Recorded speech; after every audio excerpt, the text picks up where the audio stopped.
एक बार की बात है जब भगवान शिव और माता पार्वती या भगवान बाल गणेश धरती में लोगों के बीच में आके उन लोगों की दुख दर्द जानने की कोशिश की। तभी दोस्तों वे लोग धरती में आए और मानव रूप धारण कर लिए। और जब लोग पैदल चलने लगे तभी उसे एक गधा मिल गया। उन लोग गधे को भी अपने साथ लेके चलने लगे। जब गधे को लेके साथ में चलने लगे तो एक गाँव आया। उस गाँव का बीचों बीच लोग जाने लगे। तभी वहाँ के कुछ लोगों ने उन लोगों को देखा और उन लोगों को हंस के उन लोगों का मजाक उड़ाया। उन लोगों ने कहा कि गधे के रहते तीनों पैदल जा रहे हैं, कैसा कलयुग जमाना आ गया है।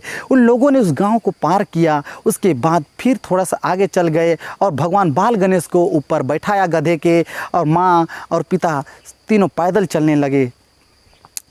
जब फिर सामने एक दूसरा गांव आ रहा था तभी गांव का बीचा बीच से जैसे गुजरने लगे तभी गांव वालों ने फिर हंसने लगा और कहने लगा कि कैसा कलयुग आ गया है। माँ बाप को पैदल चला रहा है और खुद गधे पे मज़े लेके जा रहा है।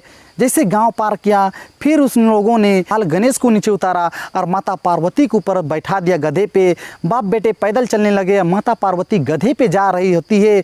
तभी फिर एक गांव आ रहा होता है और जब ये लोग गांव के बीचों बीच से गुजरने लगते हैं तो लोग फिर देखते हैं और बोलते हैं कि हाय राम, कैसा कलयुग जमाना आ गया है। बच्चे, छोटे से बच्चे और पति को पैदल चला रही है और खुद मज़े लेके गधे पे जा रही है। तीनों ही लोग सुन के फिर शर्मिंदा हो जाते हैं। फिर आगे चल के माता पार्वती को नीचे उतारते हैं और भगवान शिव को गधे पे फिर बैठा देते हैं। फिर पैदल चलने लगते हैं। फिर पैदल चलते चलते फिर एक गांव सामने आता है। फिर लोग गांव में घुस जाते हैं। जैसे गांव में घुस जाते हैं तो गांव को बीचा बीच से जब गुजरने लगते हैं तभी कुछ लोग फिर देखते हैं, फिर कहते हैं कि कैसा कलयुग जमाना आ गया है। छोटे से बच्चे और देवी जैसी पत्नी को पैदल चला रहा है और खुद गधे पे बैठ के जा रहा है। फिर उस गांव से पार हो जाते हैं।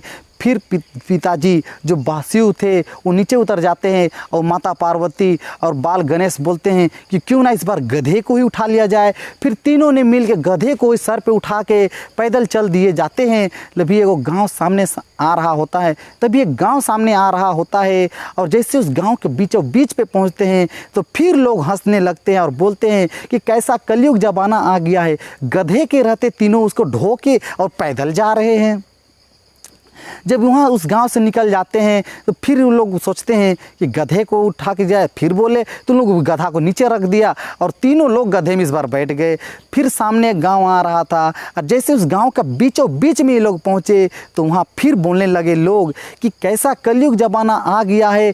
छोटे से गधे पे तीनों लोग चढ़ गए, इतना वजन दे दिए, बेचारा गधे तो मर ही जाएगा। तीनों लोग आगे चल के गए और बोले कि स्वामी अब मैं कहीं नहीं जाऊंगा, मुझे प्रस्थान करने की आज्ञा दीजिए। तभी यहाँ पर तीनों ने बोला अब कोई आगे नहीं जाएगा, अब हम तीनों वापस चलेंगे।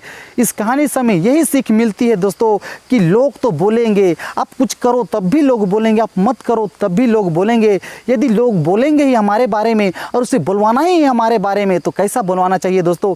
ये बुलवाए कि ये नालायक है, ये कुछ काम नहीं करता है, ये बुलवाए या ये बुलवाए कि आज तक तो ऐसा किसी ने करके नहीं दिखाया जैसा इसने करके दिखाया है। खानदान का नाम रच दिया, इतिहास को बदल दिया, गरीबी को दूर कर दिया। जी हाँ दोस्तों, ये बुलवाए या वो बुलवाए, दोनों चॉइस आपके ऊपर में है। अगर दोस्तों वीडियो पसंद आया हो तो लाइक, शेयर और सब्सक्राइब जरूर कर देना।